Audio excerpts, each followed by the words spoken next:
we're back in the booth. Welcome to the Livewell Podcast. I am your host, Jeff Collier, and that is J. Lou. Are you J2K today? Which one is it? I'm going to be J2K today. Perfect. And a special guest, Quincy Carter. Quincy, tell us about yourself, sir. Where should I start? That's a lot. Well, you grew up in Decatur. I did. Yeah. And according to Grok, we're going to cheat a little bit. You led the Southwest DeKalb's to the state championship. Yep. Asma was the only team to beat them that year, though. I knew that was coming. I knew that was coming. So, and I was happy with the introduction with the J. Lou 2K. I'm good with that, so I don't have to think about that one Friday night that he ran slap right over us. Actually, I was born in Bloomington, Illinois, so a lot of people don't know that. But right out the hospital, I went to Chicago, lived there with my mom, partly my dad, and my grandparents for about 3 or 4 years. Then we moved down to Atlanta, right on the cusp of Decatur and Atlanta, right off Moreland Avenue, on Custer Avenue. It was famous for the old Sharon Showcase that everybody recognized, and the driver's license, department or what have you. Yeah, right down the street from the old famous drive-in. Yeah. Movie drive-in is hell. We still go to this day. Starlight. Is it still alive? Yeah. Oh, yeah. Yeah, it's still going. I like to say, my mom don't love this conversation, but I love to say, it was humble beginnings. It really was. Right. To me, growing up as a kid, I thought I had everything that a young man would need, I love my neighborhood, to be honest with you. It was a little rough around the edges. Probably wasn't as rough as some areas that J. Lou didn't seen. But, you had to watch your back a little bit. But it taught me a lot, gave me toughness in the neighborhood. We had some of the most legendary throw-up tackle, games that you can possibly have. So we had apartment complex with just a big old kind of cul-de-sac around it. To the side of that big cul-de-sac, we had probably about a field of about maybe 55, 60 yards wide, probably about 70, 80 yards long. And boy, we had it all. And we had some legendary games over there. But not only that, it was a different neighborhood too. And some of the people that was in the neighborhood wasn't doing things they were supposed to be doing the right way. They were our leaders in a sense of get your butt in that house, them street lights was on, go get them books. It was just a different time than it is today in our neighborhoods. And I'm not glorifying that, but honestly, sitting at 48 years old, I appreciate it. I really did. Where you went to middle school? Man, well, I didn't never go to middle school. I went to a bunch of elementaries. I went to Skyhaven, which was in our neighborhood, right down the street. Then I M bus to Glen Haven. I M bus to Rowland Elementary. Then when we moved, when I was 13, then we moved to Ellenwood. Yeah. And I went to Cedar Grove Elementary. So M, you see, Jeff don't know what M is. M, that's how they cheated out in DeKalb County. But M, tell them about M. M made, what's my man? He's gonna kill me too when I say it. I'm not talking trash about him. Coach Kelly. Yeah. Coach Kelly made his living off M. The Travis Strauss, the Orantes Grants, Big Georgia. Former Georgia players, former NFL players, and for about 4 or 5 years, when I say he came down to South DeKalb, middle of DeKalb, and everywhere else, and got the best players, and reeled off, about 3 or 4 years of greatness. He missed one. Yeah. Huh? He missed one. Well, he missed me too. He missed us both. You didn't have to live in the district to go to the school. Yeah, and so... Which I'm not sure about Atlanta, but DeKalb, we had a hub where, you literally get on the bus from whatever neighborhood you lived in and you rode to that that particular hub, and then you transfer buses to go up north. So it was a whole, little setup there. What park you played at? Oh, I played at the legendary Gresham Park. Matter of fact, I just heard your podcast too. You was talking about. Oh yeah, we're talking about Adamsville. Adamsville. What was the other one though? Ben Hill versus Ben Hill. Yeah, we would have beat both of them. Yeah. Yeah. Oh yeah. But Gresham Park was strong though. Yeah. But that was the strongest in DeKalb County. Yeah. And in Tucker. What position you playing? Man, I started out playing on the offensive line and defensive line. I did too.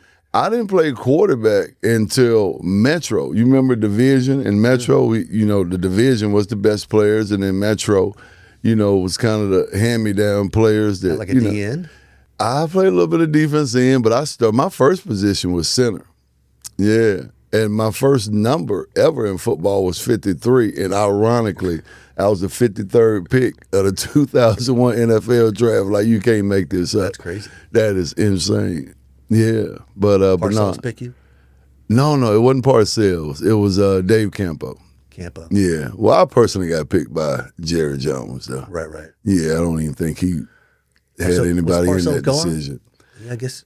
No, Parcells came my third year. Gotcha. Yeah, he came my third year.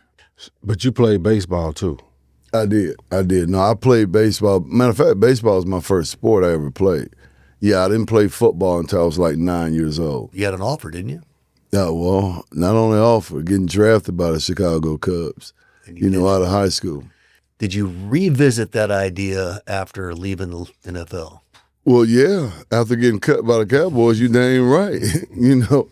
Knowing all that, how I want to say this to say it right, the leniency of what baseball players are able to get away with and were able to get away with back in the day. Right. Yeah, you dang right. I rethought that one. Yeah. I just didn't have, I say this all the time when people talk about baseball, when we talk about baseball, I didn't have that everyday grind of coming to the park, 1 o'clock in the afternoon, taking some, extra batting practice, fielding practice, sitting around the clubhouse, all day. And then, playing a game at 7 o'clock at night and playing pretty much 26, 27 out of 30, 31 days in a month. I just didn't have that grind. And it hurts my competitive spirit to say that, but I did. When I finally got drafted, I played in the outfield. Okay. Yeah, I played center field. I coached a little baseball for a few years. My son played, and I think it's good for their brains. It is. It forces you to slow down a little bit. There it is. And you don't want to be slow. You're like, let's go. Exactly. It's the patience it gives you. It's the hand-eye coordination it gives you.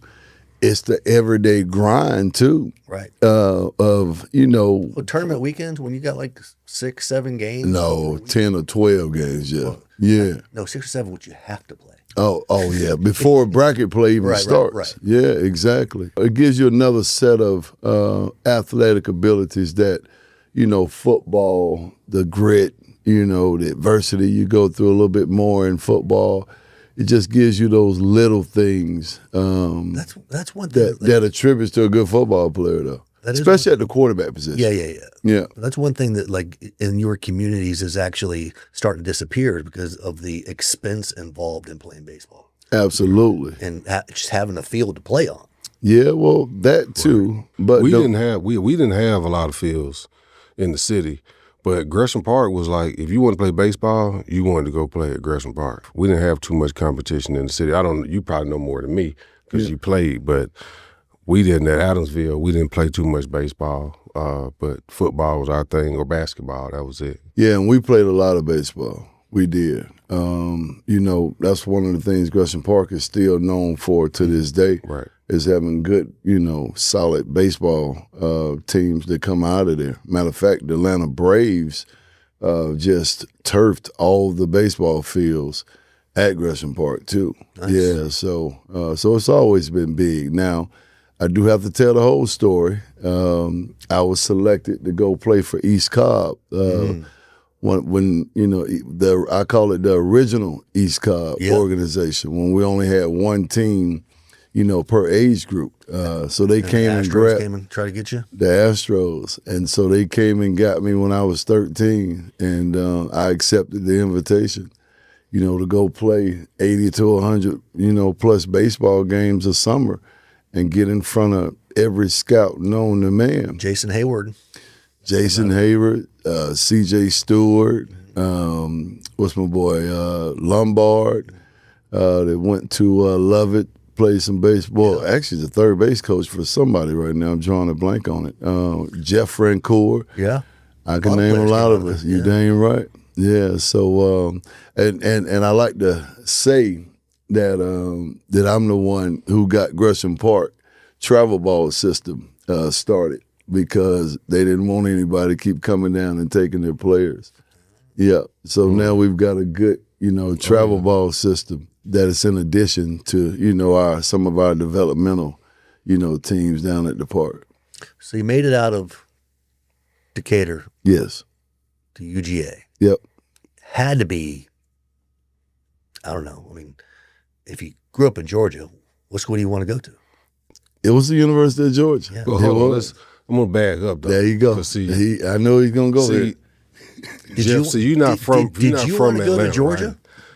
No, I was gonna go to Georgia, but he was probably one of the reasons why I wanted to go to Georgia at the time. But like I said, they didn't really recruit me. But To in say. high school though, like Quincy was like the man, like for real. Like he had a Nike Town at Phipps Plaza. Mm-hmm. There was a beyond life image of Quincy in high school in the front of Nike Town. Before NIL. Am I right? Before NIL. Before any of that. Might have got paid. But he was but Quincy Carter was a big name here. And I just remember when we got ready to play them, and I was the game that we did win. Probably the only game I won against Southwest Cab. It was. Not probably. It was. But I promise you, so my brother went to Doug, and Southwest Cab and Doug, they always was a big rivalry. But when we got ready to play Southwest Cab, my mom can attest to this, but I had pictures of Quincy in my bathroom. She told in me my this too. bedroom, everywhere. And I just, because I wanted him to see me. I wanted to see him every day before. This was the week before the game. And I was just I just had pictures up just everywhere. Man crushing. Oh yeah, hey, no, I was No, trying. it I wasn't no wanted to get at him, right? Because we got to win this game. We got to win this game. No man crushing. Because it was y'all got to go play Quincy. Y'all going to play Quincy. What were you playing in high school? Quarterback. No, I played quarterback in high school. But he looked like Steve McNair back there. It was. But they had a great team as well. Did. But at the same time, man, it was just we just had to go in there, and it was a big rivalry. But Quincy was huge in larger than life. Atlanta, right? Exactly. So honestly, I know how it was with myself being, coming up in high school and having some just having some pub or whatever. But how did you deal with that at a 15, 16, 17 years old, playing baseball and great at it, playing football, great at it, highly recruited, the whole nine, your pictures at Nike Town, everybody know you. You probably went places, signed autographs, as a high school player, I'm sure. Just how did you deal with that?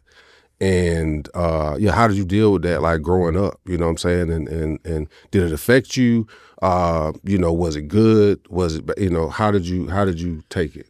Looking back at it, I'll go to the back half of your question. How did it affect me? Looking back at it, I wish I had more of the knowledge and the things that are exposed to us now as far as the mental health aspect of things, how to deal with certain pressures that's coming to your way, looking for actually things that you're actually doing and acting on, but don't know why. It's a lot of relationships that were shaped and formed as we grew up. It's a lot of ways that we went about dealing with our coaches because of some of the things that, that affected us as a child, but we just didn't know, the why of some things or why we were doing them. But the humbleness part of your question and how,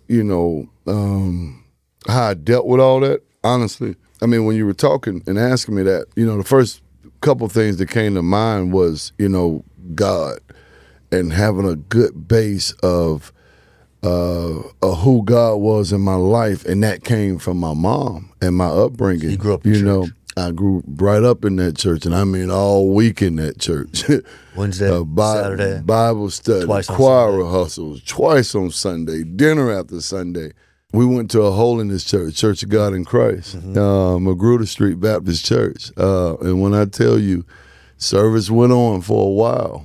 But having that foundation, having a praying mom, that was a steady constant in my life about, my actions, the way that, that I should live, and that's through God. And then, just getting blessed, J. Lou, by a bunch of coaches throughout my life. The Coach Hamiltons, the Coach Calverts, some of my part coaches that I just mentioned. My high school coach, Coach Buck Godfrey, and everything that he instilled in us. Then I get blessed with having a Coach Steve Davenport, just fresh coming out of college with all the wisdom and knowledge of, how to become a really good quarterback, and, doing some things that quarterbacks in high school wasn't being asked to do, reading the box, 6 or 7 pass run option, playing in a spread, type offense. My baseball coaches at East Cobb, the Coach Goodwins of the world, who I played against but was always pouring into my life, having Eugene Parker, my agent, early on at 18, and was able to, meet Deion Sanders, meet Charlie Ward. So I was blessed with so many people around me, J. Lou, that when things came up, I had people to go to and ask and get, wisdom from. And so I was guided really well. I was. It begs the question, what happened? And that's the great question right there. And honestly, the answer was coming out as I was answering that last question. And what happened was I took my eyes off the prize. I started indulging in smoking. I started indulging in, J. Lou may attest to this, some of those basketball games as a football player you go to in high school. And you want to play the cool role for your friends, and, you can do this too. And that little bit of fun at the latter part of my senior year turned into a full-blown habit of smoking weed as I got ready to go play baseball after getting drafted and taking the Cubs offer and going into rookie ball. And now I'm with grown men every day, 20 to at least 20 to 25 years old, and kind of on my own. So did you go to the Cubs before Georgia? Absolutely. Yeah, I went fresh, probably a week out of high school, right after graduation. I never got to see any of the Olympics, that summer of '96. So, I go back to one particular night. We were in the 10th grade, and, that was my first time smoking, but I kind of left it alone, and that thought or activity just went dormant, to be honest with you, because I was just so focused in sports. And then I got a little time on my hand, with the prom activities, the graduation parties, and all that. And I guess that off season too, because I didn't play basketball either that year. That was my first year not playing basketball too. And that's when I like to pinpoint that habit picking up for me. And it's, it's pretty prophetic how my drug use was. It's like I get to my new destination, I want to check it out first, get off to a good start, get my routine going, and then I want to involve it. And then when I involved it, I never had a stop button, ever, until the season was over. Yeah.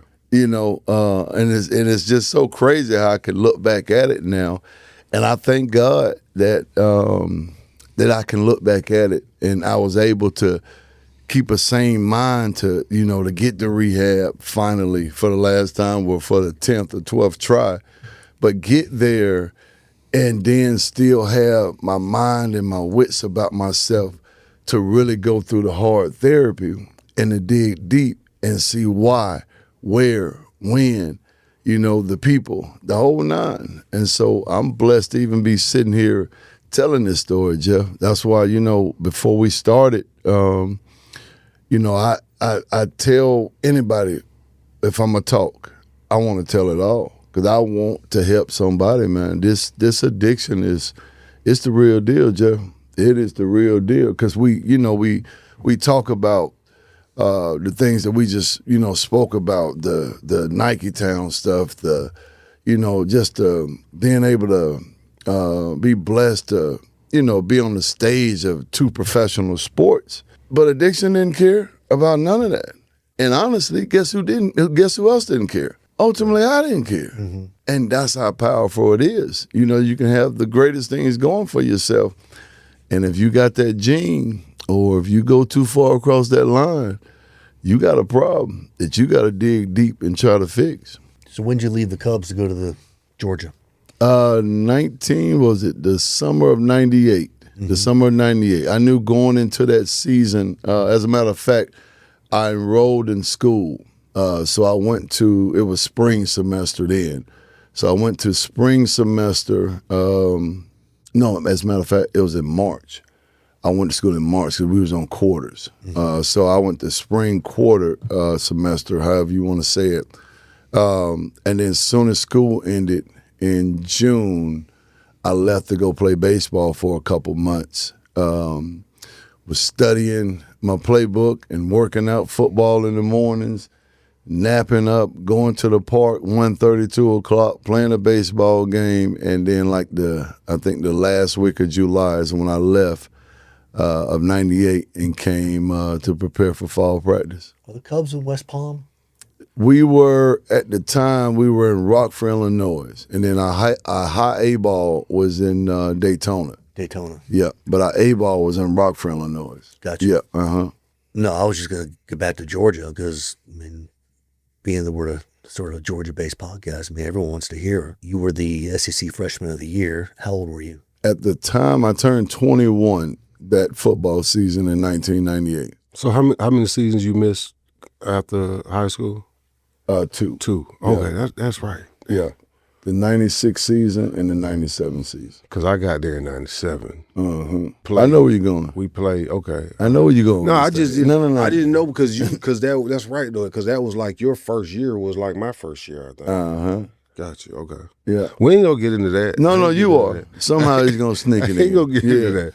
It was a good time for us. I ain't going to talk about it now because it's a bad time for us, so yeah. No, but yeah. Being at Georgia, so you was at Georgia at this time, but you came in with some money. Like, oh yeah. You came in with players didn't have no money at the time on campus, so. You can't say that with a straight face, but we're going to leave this conversation alone, all right? Yeah, well, legally, yeah. But you came on campus legally with some money. I did. But how did that, because, NIL now, people, these kids, they got money, they getting paid or whatever, but how was that being on campus where you're the man, you coming in, know you gonna play, and this, that, and the other, you got cash, you got means to do things that you want to do, and you're at the University of Georgia. And this is 97. Yeah. Well, coming into 98. I'm gonna be honest with you, J. Lou, I had so much trial and error of getting that money in June of 96. Me and the boys the off season of '96, my first time really having that much money. So it was a lot of trial and error that I went through. '97, going back up to Rockford and being, near Chicago and my family and everybody knowing that I got a little cash on me. So by the time I got to school in '98, I was starting to get a little bit more smarter. You know what I mean? It's like, wait a minute. This money ain't gonna last forever. This guy really want to hang out for me or my money. Exactly. But I still had my fun, of course. But I was a little bit more smarter though. But now it was humbling that first year of really trying to, convince my coaches, like, hey, I got to get up out this dorm life. You know what I mean? Now that was tough. My football season in '98. Because we got off to a really good start. I never forget, I was watching, it was before y'all beat us too. I'm going to go ahead and beat you to it before you go there. But it was before, something, you got hurt that, you reminded me of that a few months ago. You didn't play that game against 98. Us in '98. Nope, I got hurt the game before. You got hurt that game. That year. So he didn't actually beat you. Mm-mm. Yeah, but it's still some result. That the tone of that team was already set. You know what I mean? All they had to do was have exactly. Yeah. All they had to do was have another running back come in there. Yeah. But he had already set the tone in there. The first 2 months of the season was like, whoa, what is this? The late knocks at the door in the dorm room. Everybody knew where we lived at. We got off to a great start until we came to Athens. 3:30 p.m. Saturday afternoons. It's funny. I was just joking with Al about some of them hits they had on us that game. But even losing to Tennessee, we were still 4-5-1. And it was just craziness. We beat the number 7 team in the country in LSU that year. So I was ready to go, up out that dorm, by at least by October. So if anything, that first year, of having money and being able to get out on your own, that was the one that was like, whoa, this is a little claustrophobic over here. So, but I went through a lot of trial and error with friends those first couple of years. So, I had a little bit more understanding that, I need to hold on to some of this money, though. You were older, though, too, so I was. Down. Yeah, and like I said, I turned 21, during that season. So, I was starting to get a little bit more mature. And I think in our podcast we did on myself, it was, it's a fine line to try to stay on track. Like you were saying earlier, like just staying focused. You got your routine and this, that, and the other. And you're going to be disciplined to get that done. And then once you get comfortable, because I did the same thing, once you get comfortable, you start reverting back to other things. There it is. Yeah, because what I hear you saying is to get the routine, you put in the work, and then you find those windows of time that you can fuck off. Yeah. Yep. Yeah. And for me, and that was the game, ironically. And I don't know if you've heard me say this before. We've talked about it. Right after that game is when I started back smoking weed. Mm-hmm. Yep. And that turned into, okay, well, we just going to do it until like Thursday. Mm-hmm. You know what I mean? Mm-hmm. And then that turned into, okay, well, all right, right before we go watch the movie and go eat, the team on Friday, and then we gonna chill. You know what I mean? Now, I never, play the game high. I just didn't, but that's when the habit started, that Tennessee game. And I can point back to another time, as we get into my sophomore and junior year, same thing.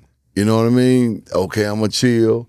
I'm getting ready to go all out, working out, this and that. And then you find that time, say, oh, man, let me just, boom. And the next thing you know, for me, I had the gene back in high school. Well, upon right after graduation and heading into my, my baseball career. And then it just followed me to college. I had that I can't stop gene long before the Cowboys released me. But it's just, I was in the drug program and shit, when I first got to the league, like, I just knew that when they signed me, I was going to have a piss test. And I'm just smoking. And then they called me in. I signed my contract. They bought me a cup. And I knew it was going to be a cup full of THC. And I was in the program. From the time I came into the league till I left. So 10 years. I never knew that. 10 years I was in the program. So first time you just got in the program. So you had to see a therapist. I had to see a therapist And this is every week. for weed. For weed. I had to see a therapist every week. Every week I had to see a therapist, which ended up being good because I learned how to talk, instead of keeping stuff to myself. Mm-hmm. But then I think after that season, we won the Super Bowl and whatever. Then next thing you know, I get popped again. Like, and knowing, but I was trying to mask it or whatever, but got popped again. And that one probably cost me $800,000 because it was four game fine. It was 4 game checks and suspension.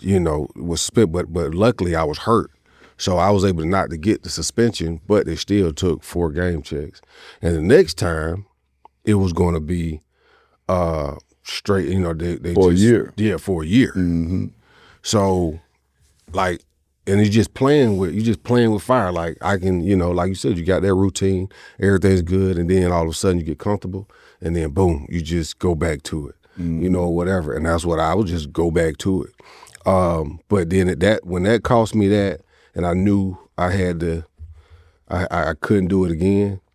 And of course, what did I do? I did it again. And the third time though, it was crazy how it happened. I actually got popped. Dr. Brown called me, and he was just like, hey, he was like, I said, I got to test the B bottle because it can't be, but I'm hoping, praying to God that an angel or something happens. And I remember being on a plane, and Dr. Brown called me, and he said, hey, I just want to let you know, he said, like a cat got 9 lives, you just lost one. He said, next time I see you doing something, I want to be doing something good. And I went cold turkey. I was like, I got to stop. Because if I don't, I'm going to just ruin everything and everybody around me. You know what I mean? Because of my ignorance. And I went cold turkey. I just stopped. Started drinking more, but I stopped smoking. I just stopped smoking. But I almost was out. And you never would have heard of a 2,000-yard season. None of that would have happened because shit, Ozzy them would have probably cut me, But it's just hard to stay on that line, and sometimes you gotta you trying to find an outlet, but you need to find another outlet, And being young, trying to stay on track, trying to be great, trying to be the best that you can be, and everything, and all the pressures that come around the sport. And not just the sport, it's the people, and everything else. Sometimes, that vice, it can catch up with you, And I dealt with that, whatever, but it was just marijuana. But at the same time, it was just trial and tribulations, like you said. Mm-hmm.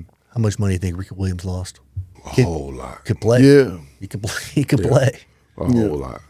But because like you said, it's an addiction. Yeah. It's an addiction, and when when you're addicted, sometimes you don't really know it until everything's gone or a lot's happened. But you got that trait, and Yeah, but marijuana is a different kind of addiction. an addiction is addiction. You ask me, because I know I picked up weed when I was in the 11th grade or something. Like he was saying, going to a basketball game. One of my buddies was like, "Man, we can't go in no game sober." Right. So shit, we gotta roll this. We gotta roll this. Let's smoke before we get there. I'm like, all right, bet. I'm not, it's not seasoned. Yeah. I ain't training like that. So yeah, I do it. And then after that, it was like every year when the off season came, I was smoking. And then when the season came back, I stopped. And I thought I had that under control until going to here's college. the Livewell sidebar. Knowing what you know now, and I started smoking my first time ever in 7th grade. Horrible idea. I would never want my 7th grade kid to smoke weed. I wouldn't want my 9th grade kid to smoke weed. I'm not sure I want my 12th grade kid to smoke weed. Do you think, based upon what's happening with weed in our culture, in our country, I mean, gummies are everywhere. Kids are doing THC or even CBD type stuff. Do you think there's a place for it for living well? It's tough for me to answer that question when I hear it or the discussion comes up, because I know what it did for me, and I hear Jay Lou say, "Hey, well, in the season or during the season, I could stop." Well, as soon as I started, I couldn't stop.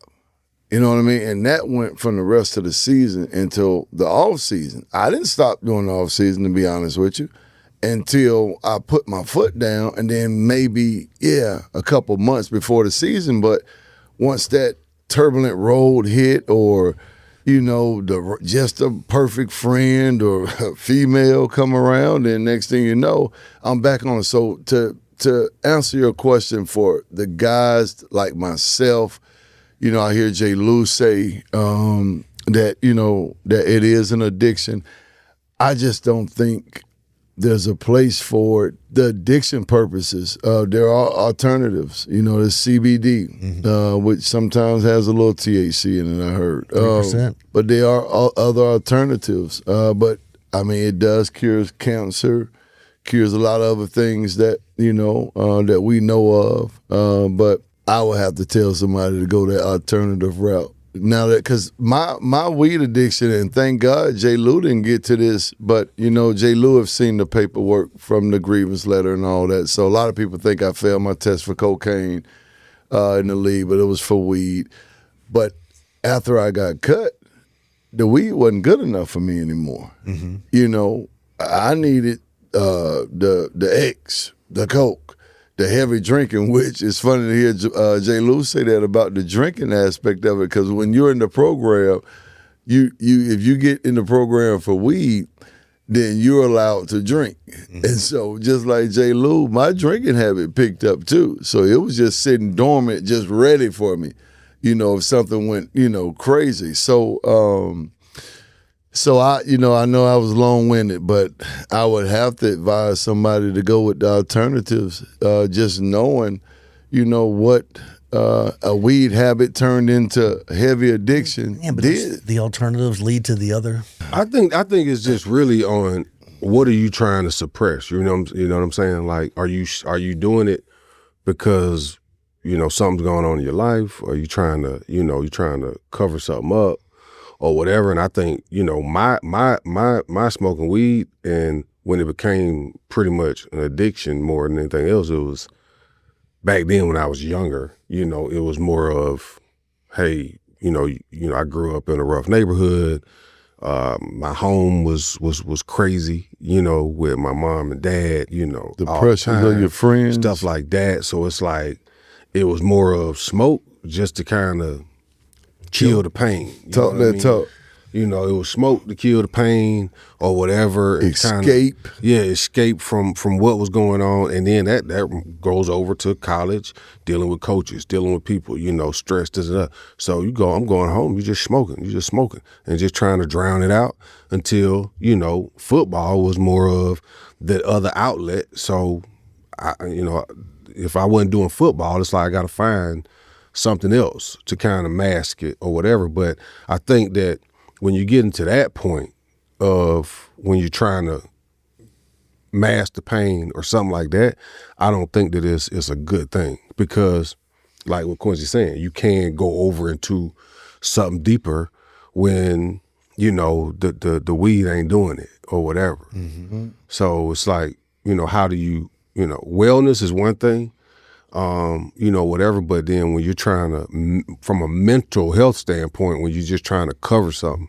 I don't think it's good. Especially when you're not gonna go through the therapy or whatever you're trying to cope with, not having the full understanding of, okay, I'm, trying to medicate another disease or issue in my life, but am I going over the edge now into the abuse column? You know what I mean? And if you're not going to do the work around it, therapy-wise, understanding why I'm doing certain things, then it's definitely counterproductive. Yeah. Ain't no kid walking around saying, I need to do some work on therapy. It's not No, I was when I got drafted, I was 20 years old and never really had, never really talked to nobody, never had that outlet like that. So it was like, smoke or do something else or whatever. So, you're young. But then when I got in therapy, I didn't even talk to the lady probably for the first 2 months. I just killed the hour and like, I'm gonna go and do my thing. But at the same time, eventually I end up talking, whatever. And then I started understanding what therapy was really about. And it was kind of finding other ways to cope with whatever you got going on. And sometimes just talking to somebody, that helps, and I learned that, but like you said, a lot of these kids or whatever, no, they don't have that outlet to be able to do that. But that's where coaching and being around these kids and doing stuff like Showcase and being around these kids, whatever, and just kind of offering them that outlet and just talking to them, making yourself, making them feel comfortable with talking to you, I think that can also help too. But And I never talked. Even we were going in the same program, and I still really didn't open up until I got my butt cut. And then it was like, hey, wait a minute. How am I even going to keep myself in the NFL now? And so, but it was too late then. I had the reputation, and then my addiction was getting ready to really take flight, especially when I, signed with the Jets up in New York. That's when I wanted to talk, but it was too late then. Yeah. And then after you get done, though, because I know after I got done with the league, it was like, now it's a whole other thing you got to deal with. Yep. Structure and oh man, and what I do with my time, the whole this, that, nine, yeah, time. And then now I'm going broke, and then I'm trying to, I had the opportunity to do what Kaepernick did and sue the whole league, but then if I would have did that, then nobody would have wanted me because illegally, the Cowboys, released me due to the drug program, which you can't. I was in the 4-game fine phase, which J. Lou was in. But I had to face that decision whether or not to try to sue the whole league. Well, if I try to sue the whole league, I'm definitely not playing on the NFL team. Right. But little did I know, it was too late anyway because my addiction was ready to take flight, and it did. And I never got a chance ever again because of, some of the things we sitting here talking about, not talking, masking your feelings, using to hide other things. And I never got that shot again. And did you go through that depression stage of like what, where, how, when, and then now you just... More drugs, more partying. More partying, more drugs, more masking, more pain, more depression, more anxiety, more just... there's a little couple, times, some suicide ideation, thinking, hey, is this even worth it? But that pain, J. Lou, that went on from 2006 to 2018.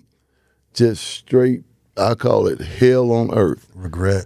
Yeah, regret, the whole nine. And I'm still trying to, run a quarterback business. I'm still trying to, I did a little coaching up in, people don't know it, up in Dawsonville, coaching at a prep school, then coaching for a Christian academy school too. But it wasn't even remotely the guy who was in high school. The guy who got drafted by the Cubs, but it was just pure survival mode at that point, I want to circle back on something real quick. You left the Cubs and arguably could have gone anywhere, and you still went to Georgia. Yep. Georgia, based upon that year, was not I mean, it was Volunteers won that year. No other team in the country was appealing to you. Well, Florida State was always my number one choice because of my idol, Charlie Ward. You're dang right. Mm-hmm. But at the time, I think Dan Kendra was getting settled there. I fell in love with Coach Jim Donnan. You know, he was coming from Marshall. You know, the program had really just got turned around. I think we went 10-2 that year. I forgot who we beat in the Outback Bowl. But then I had some good friends, Jonas Jennings, Arantez Grant, you know, Thaddeus Parker, Champ Bailey. We had a promising defense coming back. And, Seymour there? Richard Seymour, Marcus Stroud, Tim Wansley. So you guys had a squad. Yeah. No, we did. We did. And so I honestly, just like J. Lou, I didn't get recruited like that from Georgia. They came on out of high school. You know, I originally signed with Georgia Tech out of high school. And, That's right. Yeah. That's right. And Georgia came on late, and it was just too late, you know. But once they changed coaches, Ray Goff got fired, and then Jim Donnan came in. You know, it was a different feel down there. And so Had you gone to Tech, you might have been a smarter player. might have been. Did I just say that? Did I just down my dog? Not there long. But yeah, it's always fun to think about though. Second round pick, Cowboys. And I think you were the first black player that they ever drafted in the second round as a quarterback. Absolutely. Did that make you feel any different? It didn't.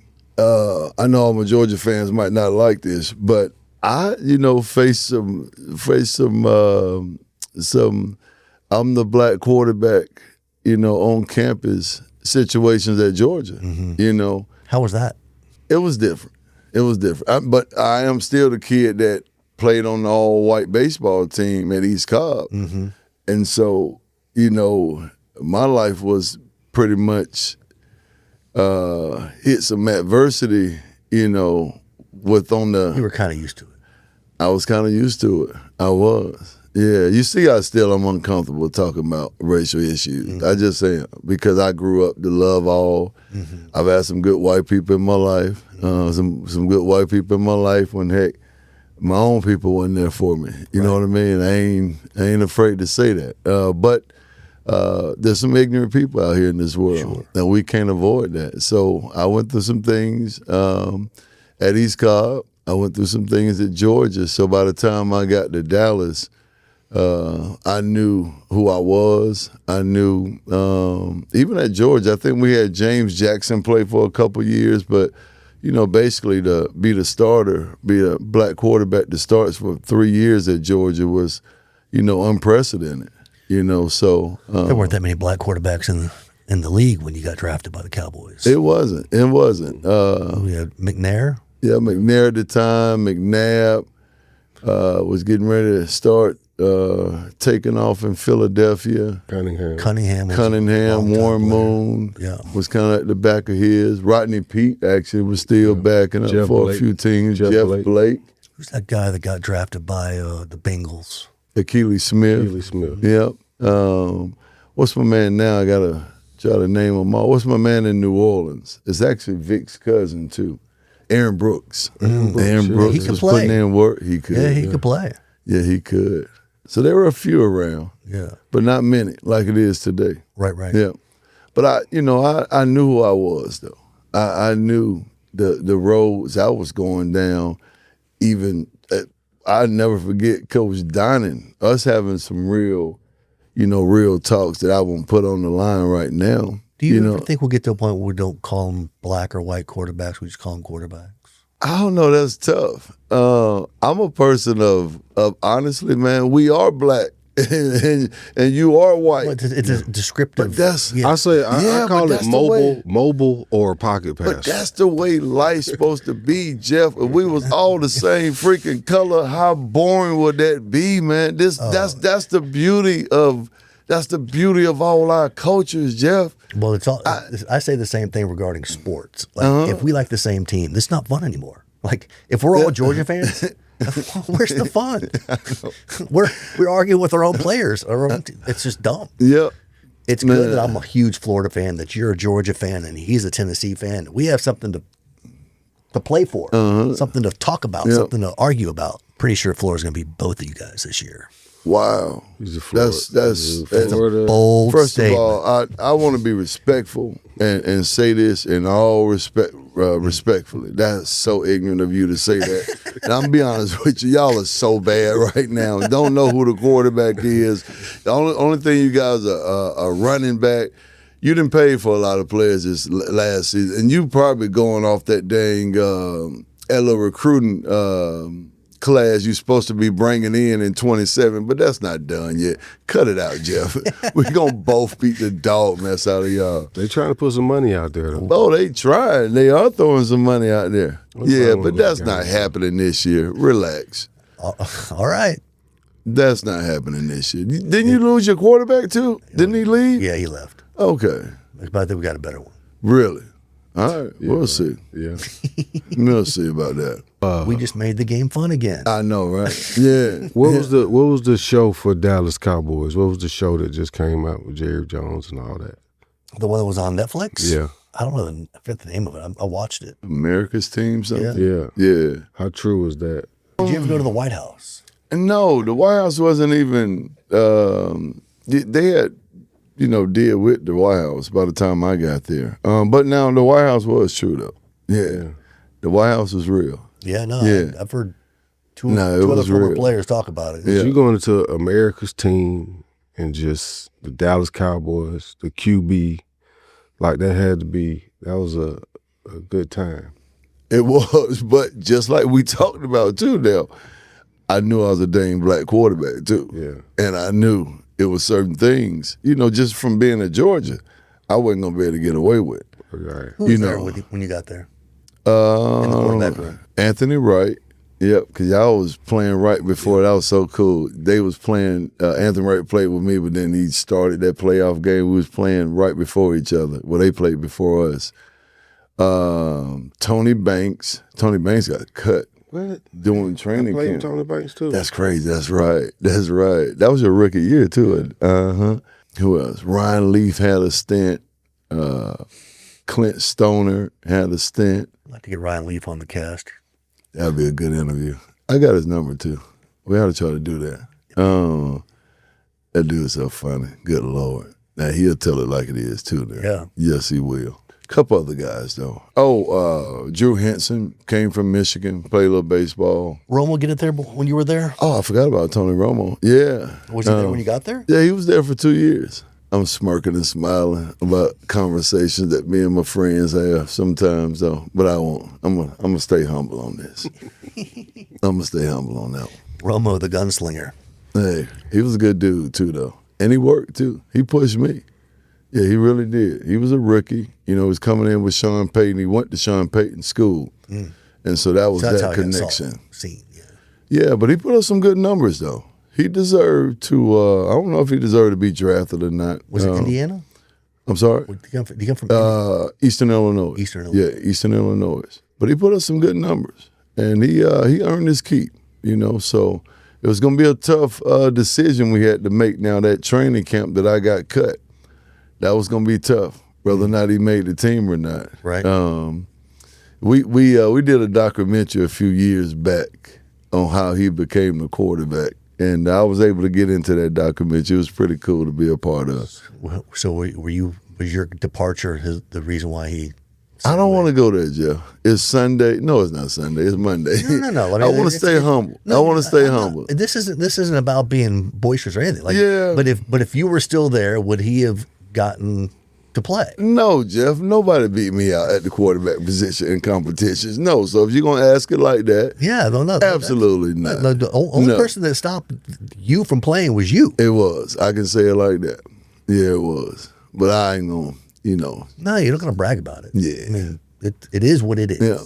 But I when hate it was time to compete, I hate that saying, but it is what it is. yep. That's a pretty good podcast too with Cam and Mace. They are so goddamn silly. But when it came to competition, I was gonna get them, and I don't care who was in front of me or who was lining up to compete with me. How fast were you? 4, 5, 7, 8. on paper. Yeah, okay. Yeah, on paper. Yeah. On paper. I was more quick than anything, though. But we took 2-3 months to run that 40. So I was a 4.6 guy. Right. But you was a big quarterback though. But I could move around like Roethlisberger. Yeah, couldn't nobody bring you down. How tall, how big when you're in the league? My biggest Parcells made me get down to 220. But I thought my fighting weight was like 230. Like J. Lou was saying, to shake a couple off. You know what I mean? Not to have the first dude pull you down. Right. But at 220. We had to weigh in every week. I don't know about y'all, but we had to weigh in every week, and it was like $500. $500 per pound if you were over. Ouch. Yeah, I know, right? That's one steak. Larry Allen just used to bring his checkbook. It used to be the craziest thing. Yeah, rest in heaven to my dude. That's how Saragusa and them was. They would just pay it. They already knew they was going to be overweight. They didn't care. I saved my money. What's the point? I was 220 every week. Just try to keep people honest, and it is what it is. But oh damn, I just said that. Yeah, but if you know as a team owner or just a team coach, and Saragusa is going to walk in, he's going to be 50 pounds overweight. He's going to be 50 pounds overweight every time. He's just going to stroke a check. They just use that as an excuse to let you go, and you ain't playing good. Yep. So it's not really a callback for money. It's just more of a documentation. Just keeping track of it. That's it. I liked it, to be honest with you, because to me, my first 2 years, J.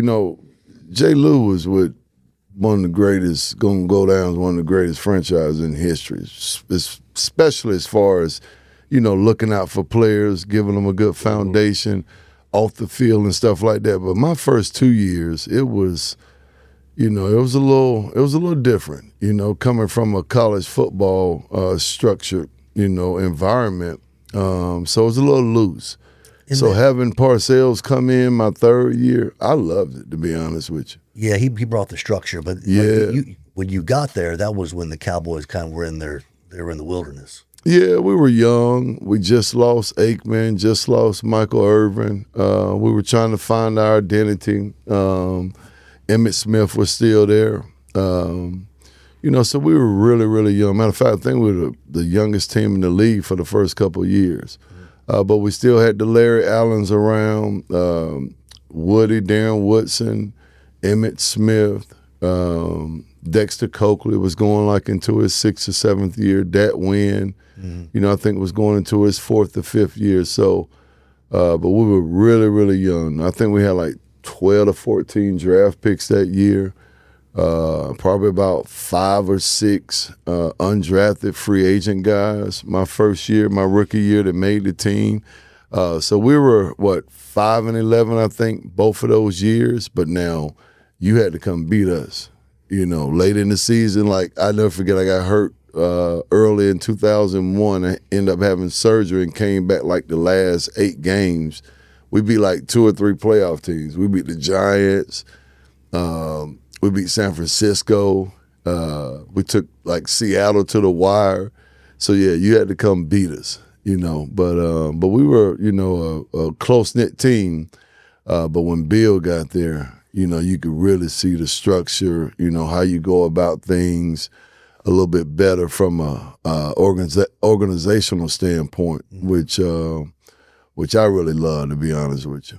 You had to have some veterans in there in the room. I think that's the Ravens. That's why we was a little different. Because they made sure like you had a different mix of guys that been to the Super Bowl, veterans, young guys, and it's just like a good mix. So I know when I got there, it was a lot of veterans like Rod Woodson, Shannon, Ray, Saragusa. Well, Shannon was just Ray was just in his 4th year, so he was still really young. J.O., but you just had to have that little mix, and that kind of helps from a rookie standpoint with growth, and also them telling you what not to do, what to do, and how to carry yourself and everything. Yeah, we got a stud vet pretty much in every room. Yeah, and that's how Ozzie and that's how the Ravens. That's how they mix up their team, and that's how they want it. So you can have help outside of coaches. You know, you can have help, you know, in the locker room. So everything kind of flows. And the locker room kind of runs the team.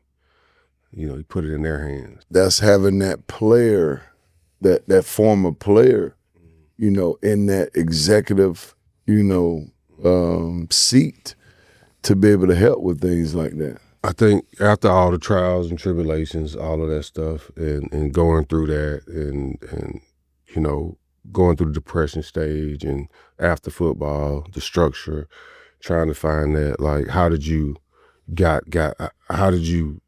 out of that?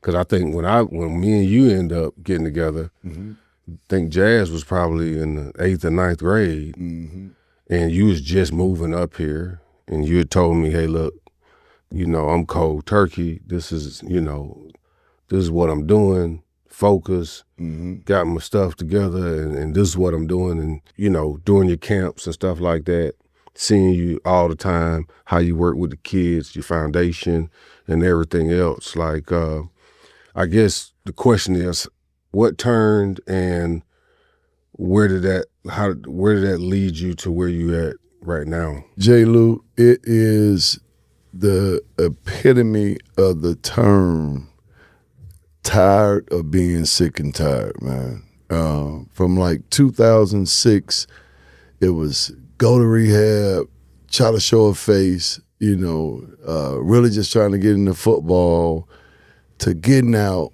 not even, you know, having 2 weeks out, and now I'm back, you know, relapsing. How many times you go to rehab? I went to rehab 12 times. 12. That's 12 steps. 12.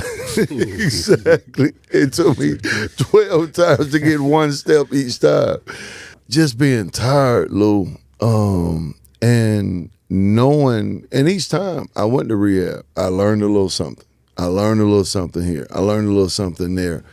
But just knowing that it had to be a complete surrender, you know, of the steps. And then for me as God, but having a higher power and getting, you know, outside yourself to help you with this thing. And just, Lou, getting into rehab and just saying, man, listen, all right, you know you got to go through these steps. You know you got to surrender, all right? Anything I can do right now, I'm going to do it. And it was just a full commitment to step by step, you know, going through it thoroughly, not missing a beat, and then knowing, you know, okay, and I'm saying post rehab, knowing I don't have the drugs and the substances anymore to suffocate my feelings. All right.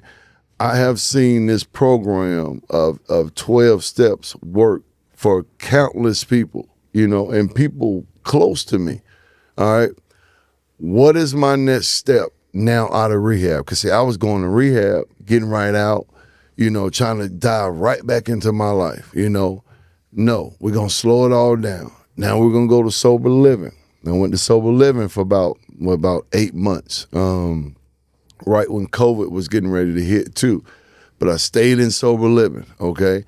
Now I'm learning how to live a recovery life, going to meetings, going to work. You know, my grand sponsor, Hollywood Henderson, played for the Cowboys. We've talked about it before. He made me get a factory job. I worked at Michelangelo's, you know, the little microwave pizza, microwave, little pasta dishes, whatever. I will never eat that again, knowing how we make those, by the way. But he made me get that factory job. I'm on the assembly line. I'm putting the pizza in, I'm putting the pasta in. He made me do that for 3 or 4 months because I was going back to false reality, getting out of rehab, thinking, I'm living the Quincy Carter life. I can start training kids and this and that. But that wasn't my lifestyle. I hadn't drove, since 2009, 10. I didn't have a car because my car got repoed. So it's 2019. I hadn't drove in 10 years. You know what I mean? So what life do I have? So I had to go to that humble place, this is your life. And that gave me a different perspective too. I never forget those times. And then I got back into, the training and the working with kids. But I surrendered. I fulfilled my spirit with God, and J. Lou, I just hadn't looked back, man. And then on this journey, you continue, to grow. And one of the things that I don't lose sight of is that the feeling, the emptiness, the depression, the anxiety, the suicide thoughts, like, how do I not go back to that? That is a get up in the morning, get on my knees, you know what I mean? Like, those thoughts are forever imprinted in me. And then the other thing, before we just started, I talked about not holding back. Hollywood used to call me a closet junkie. Like, I want to go to rehab, I want to fix things, but I don't want to go and do the steps and show, and release my my inner thoughts of being, a junkie. And that's what I was to the core of it. You know what I mean? But once I put it out there, I never forget, I put it out there on Twitter. I made a video. It was so crazy, the video I made. But anyway, I made a video that had, been, I think, 4 or 5 months sober. That thing went crazy viral, like 50-something thousand in like a day or something like that. But that release of, damn, you know what I mean? Like, I'm getting that kind of support just to tell about how I messed up my life. I never turned back from that. And that feeling of knowing that I can help somebody else is just, is really indescribable, man. Of knowing that your mishaps in your life, the way I threw away being a two-sport professional athlete, and then now I can tell that story to help somebody else, is not a better feeling of it, man. And Lou, I just hadn't turned back, man. And I know that I know my purpose. I know why I'm here. I hate what I went through, but good God Almighty, boy, God gave me some power and some love in my heart, to go help somebody else. And then ultimately, selfishly, I'm helping myself. Just like right now, telling this story, honestly, Yeah. I'm releasing more, power, for myself to say, hey, man, we standing on this thing. You know what I mean? And we helping somebody else. So, selfishly, man, I'm helping myself too. Man, I think it's one thing too when you stop caring about what other people think. There it is. Because you've been living your life for so many years trying to please other people. Yeah. Trying to please coaches, trying to please your family, trying to please just the public and just who you are and this, that, and the other. Mm-hmm. And it's like you're not really being yourself. At all. And when you're able to really, now you can tell that story, you can tell that because you really don't care what nobody thinks. At all. You don't care what nobody thinks. So when you can do that, then now that's kind of like, now it's like a big sigh of relief and a weight off your back. Yep. So it's like you can really move on. Yeah. And like now I think, you're coaching now, you got your quarterback deal going, and you got all these kids that depend on you. Mm-hmm. I know every time you have a group, whatever, you always bring them up to pray before and after. Mm-hmm. So, it just seemed like now you just on your course and ascending and doing your thing. But like, what you doing now? What are you doing now? Man, I've been blessed, J. Lou. It's funny. I was looking at an old picture the other day, and it was this article at Georgia. And they was just asking me different questions of what you like to do at home and this and that. But then the question was asked, what do you want to do after football? And I answered, I just want to be a coach. And this is all that I've ever wanted to be outside of football, man. So I'm living my dream right now. You know what I mean? I'm, being able to mentor kids that has issues with weed. Man, I've been able to connect with you, and really have an authentic relationship with some guys, man, that's been through it. You know what I mean? Want to see kids do well, want to give them that platform, and just reaching out and any way I can help somebody in recovery. I was, in the recovery business for a little while, doing some business development with a few companies, being a group manager as far as being in the rehabs. I go and speak to different various rehabs. Any speaking opportunities that I can have, J. Lou. Is that through your foundation? Yeah, well, sort of, because it's for profit. So not through the foundation, but thank you for that lead right there. But having a foundation, being able to have a football camp every year, a baseball camp, a back-to-school event, a turkey drive, and giving scholarships to kids that, deserve them through our qualifications that we have through the foundation. But then having a mental health clinic too through the foundation too. So yeah, J. Lou. And you're a head coach. And to top it off, you know what I mean? To become a head coach, J. Lou, is the epitome of it all. Just coming back full circle, man, and living that dream of that's all I wanted to do after football anyway, is to coach. But to now come back and have a more impactful foundation to give kids, man, it means everything to me. It really does, man. That's living well. Hey, that's living goddamn well right there. I think we can end right there, unless you got something you want to say. No, not really. No, it was good. I like for it to be authentic. Y'all gonna cut all of this up though, huh? Yeah, it'll be cleaned up. Yeah. But I love the candor. If we could have got a couple tears out of you, I would appreciate that too. But no, that was very good. Thank you so much for your time. Oh man, thank you.